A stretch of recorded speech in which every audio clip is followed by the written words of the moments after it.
asking myself, what is Port Merion? Is it Aspen ideas with leek soup?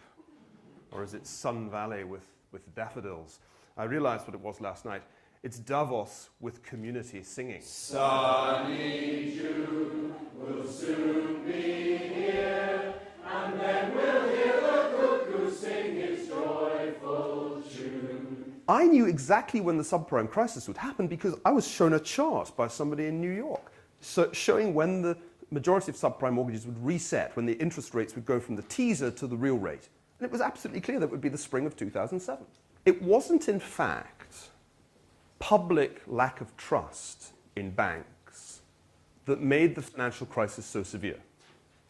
It was mutual distrust of banks by banks that made the financial crisis so severe.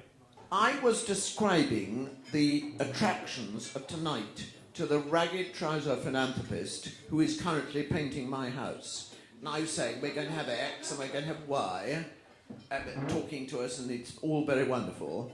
And I mentioned Alain's name, and he perked up and said, Alain de Botton. Fantastically kissable lips. Freud famously said that you need two things in order to be happy: love and work.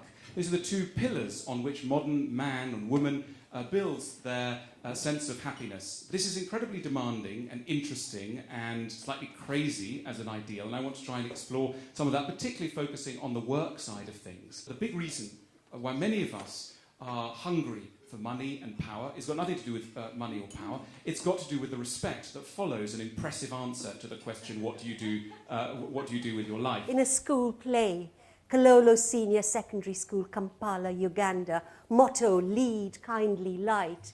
Cheap shacks, really, in hot tin roofs built halfway up a hill, but in many ways a sanctuary for a child who never understood why things had to be just so. With self-same hand, self-reason and self-right would shark upon you. Wister William Shakespeare gave the speech to Thomas More in an unfinished play. He understood what it meant when they went forth, as they did in the Elizabethan age. And then, of course, ever since then, every few days, every week, every month, I'm either invited politely or not so politely to go back where I came from. They can put it on my gravestone. Finally fucked off back where she came from.